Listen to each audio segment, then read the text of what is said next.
Во продолжение разговараме со Маја Атанасова, Сдруженијето на млади правници. Си ги познаваме ли правата како работници? Колку не штити, во кој дел не штити Законот за работни односи? Добро утро. Добро утро, Јона. Не штити ли Законот за работни односи? Не штити, да. Во кој дел? Што не штити? Што е тоа што е опфатено како заштита на работникот? Да почнеме од старт. Значи да, законот ни дава некоја основна заштита која што постои е потврдена во меѓународната заедница со повеќе меѓународни конвенции и кај нас законот овие конвенции на некој начин ги внесува. Да, навистина има некои делови кои што треба да се подобрат во законот, затоа што општеството се менува, нашиот закон од 2005 година со некои мали измени, меѓутоа во основата и она што треба да го знаеме во моментов за основни работнички права е да, како работници ние основна заштита поседуваме. Она што го имаме како основна заштита, меѓутоа доколку го подпишеме договорот за работа, се оние основни елементи кои што и претходно ги зборуваме и кои што најверојатно секој кој што барем еднаш излегол на пазарот на трудот, се запрашал дали му следуваат или не. Годишен одмор, дневен одмор, неделен одмор, работни часови, можност за прекувремена работа која што е платена и ограничена, можност за боледување, можност за неплатено отсуство и ред други дополнителни можности кои што законот ги дава за определена група на работници. Значи законот нуди заштита на посебна заштита за одредени групи на работници, родители, бремени жени, мајки на мали деца, родители на деца со попреченост, лица со попреченост кои што се вклучени на пазарот на трудот, постари лица, сите овие луѓе имаат одредени видови на посебна заштита, кои што во законот се дадени во некоја основна форма. Да, постои можност и треба да се појачаат и да се подобрат во одредени аспекти, меѓутоа основата како основа постои. А работниците се заинтересираа ли, го познаваме ли доволно законот? Чинам дека оние нешто што ги споминавме како денови за одмор, колку, како, кога може да се користат, работни часови, чинам дека тоа е некое основно познавање кое што најмногу ни интересира, но во суштината основно познавање јас би потенцирала основно право.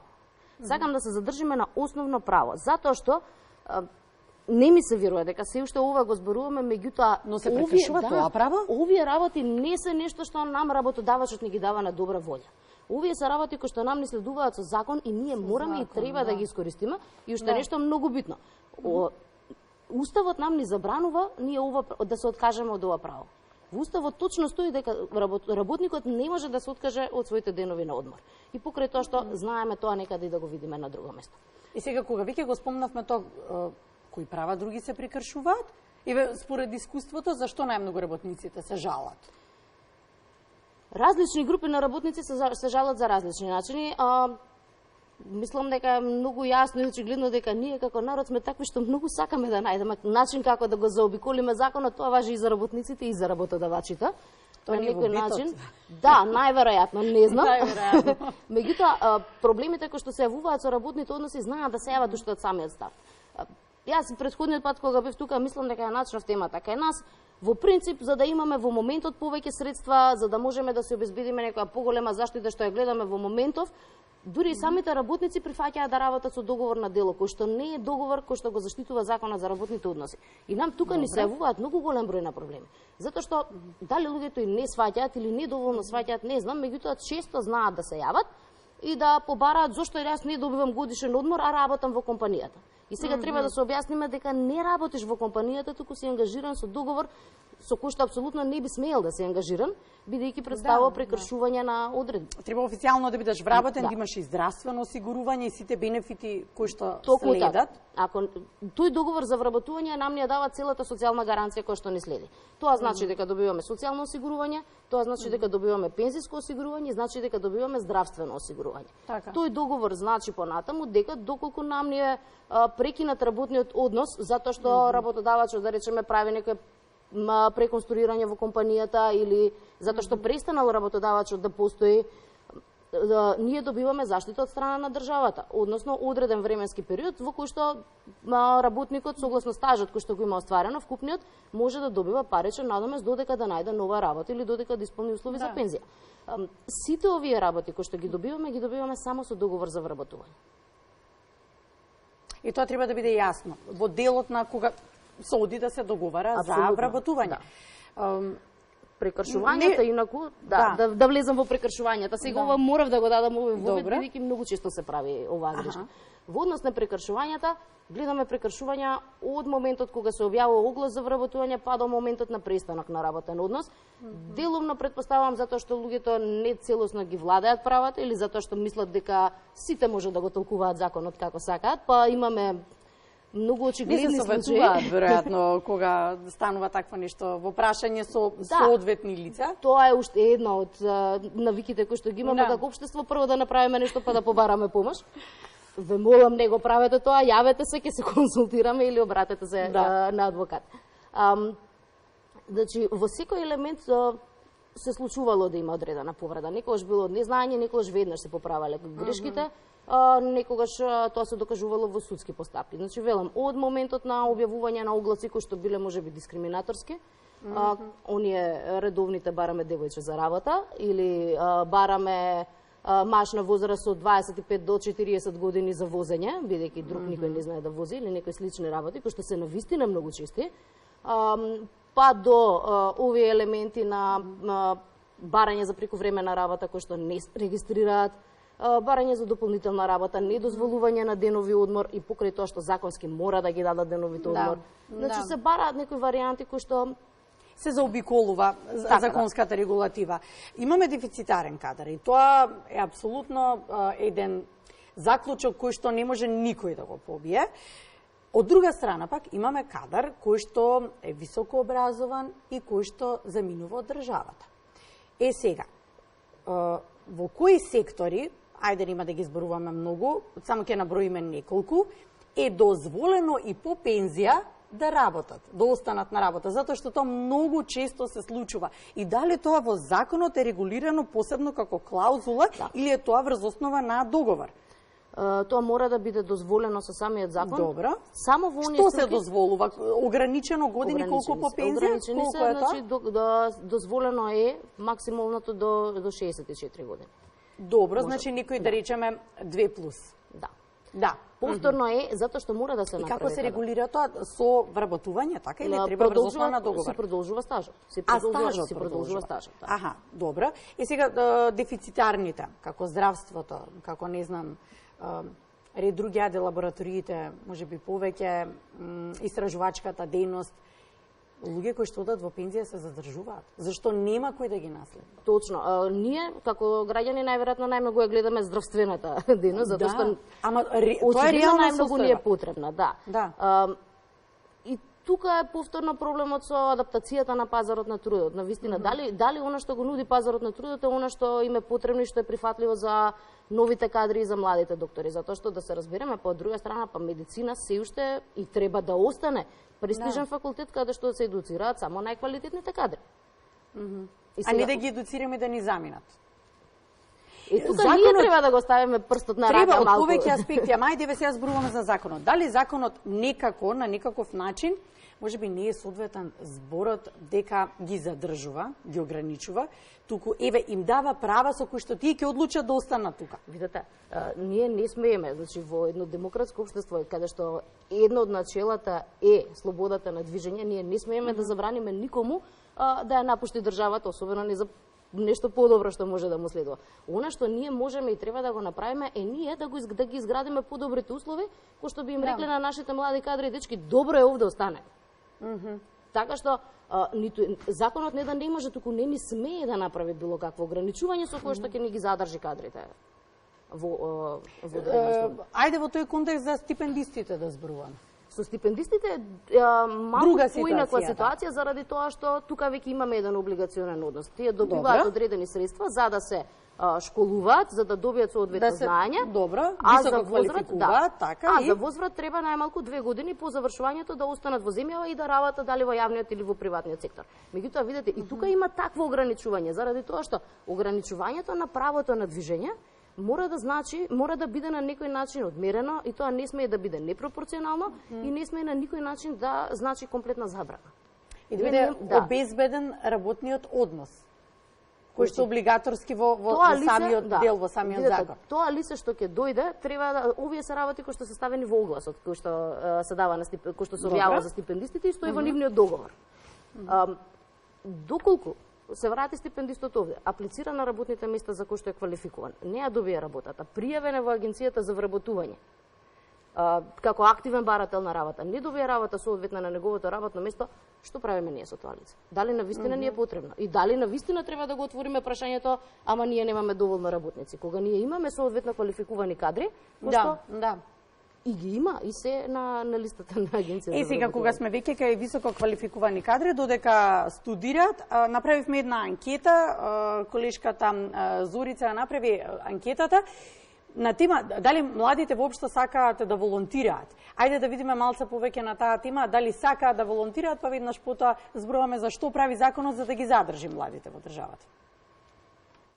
Дали никогаш би волонтирале или сте волонтирале? Дали знаете кои се придобивките доколку се нафатите да волонтирате?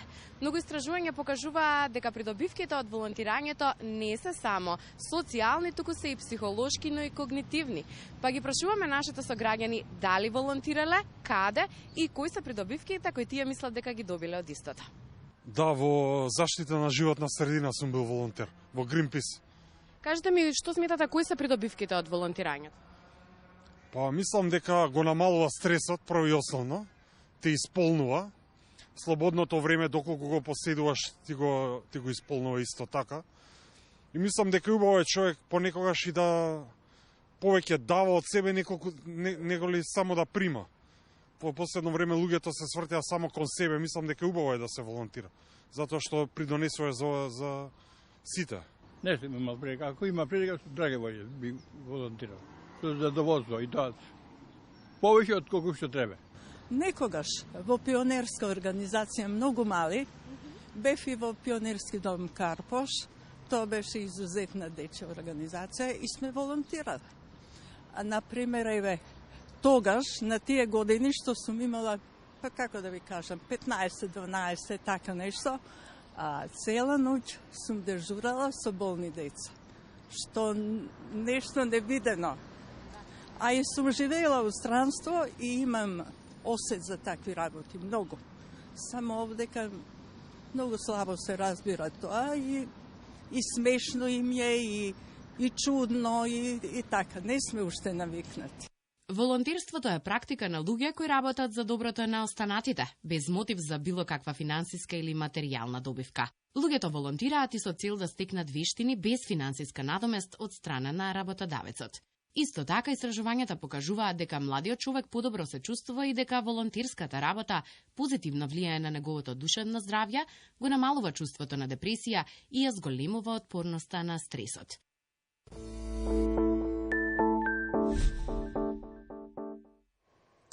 Така, видовме повозрастни граѓани кои што зборуваа од искуство, ако некогаш тоа било пракса и било за доброто на работникот, како е денеска?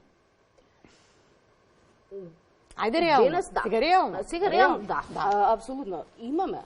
Тргам од себе. Јас речи си 20 години го работам ова, годинава 20, еве точно се пресматав, и јас кога почнував, значи пред 20 години, јас почнав волонтерски да работам.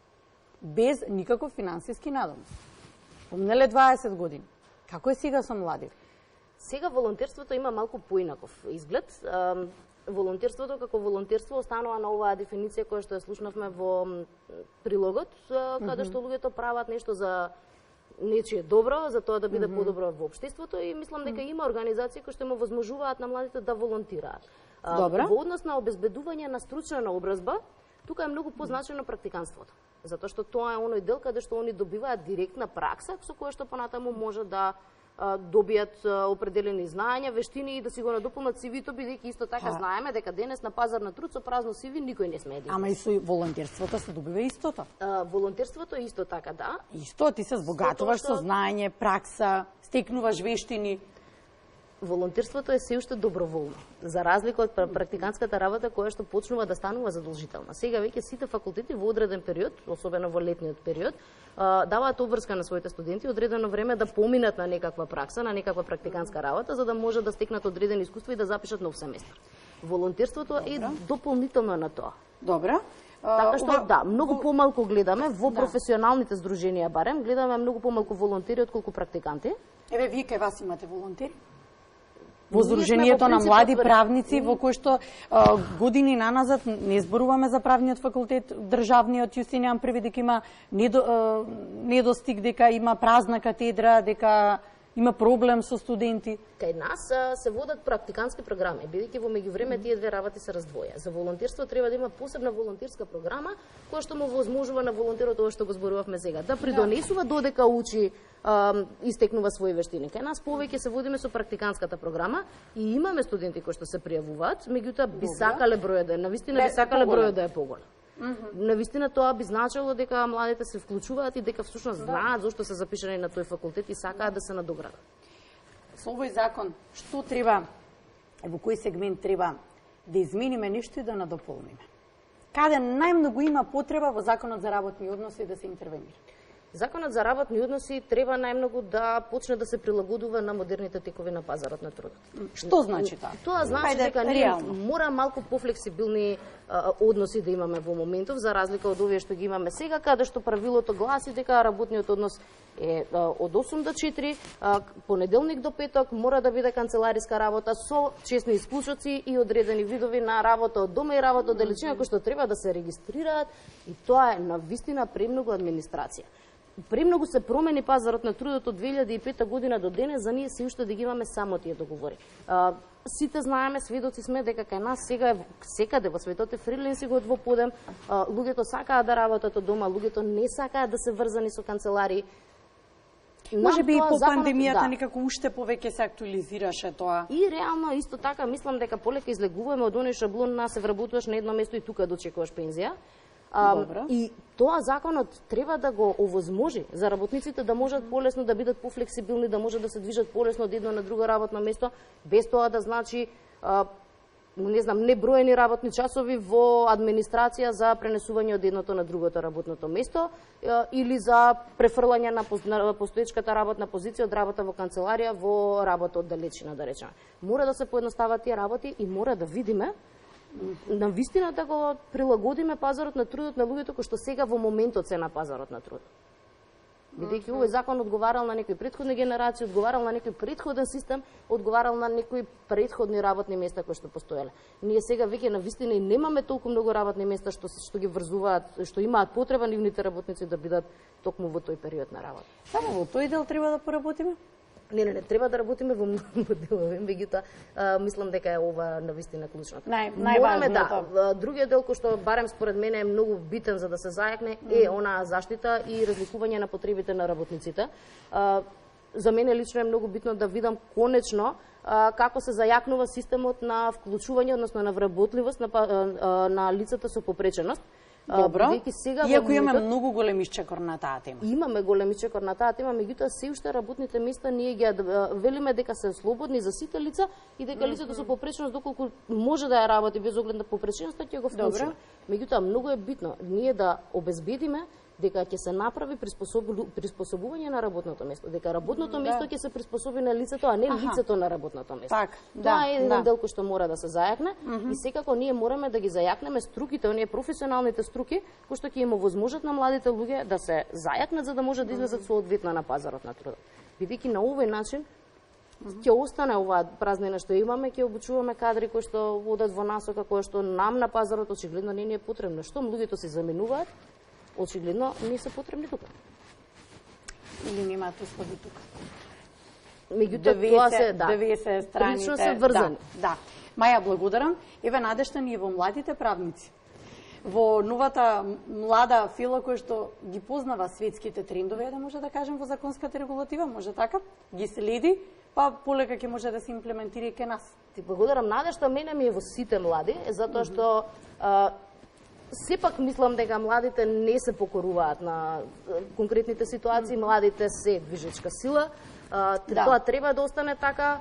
Би било супер кога би се вклучувале повеќе и навистина сакаме да ги слушнеме гласовите на младите заради тоа што не можеме веќе ние прилично како растеме, така ни се потребни новите млади да ни кажат што навистина ни е потребно за да можеме да ги прилагодуваме работите. Така што млади ве чекаме. Благодарам.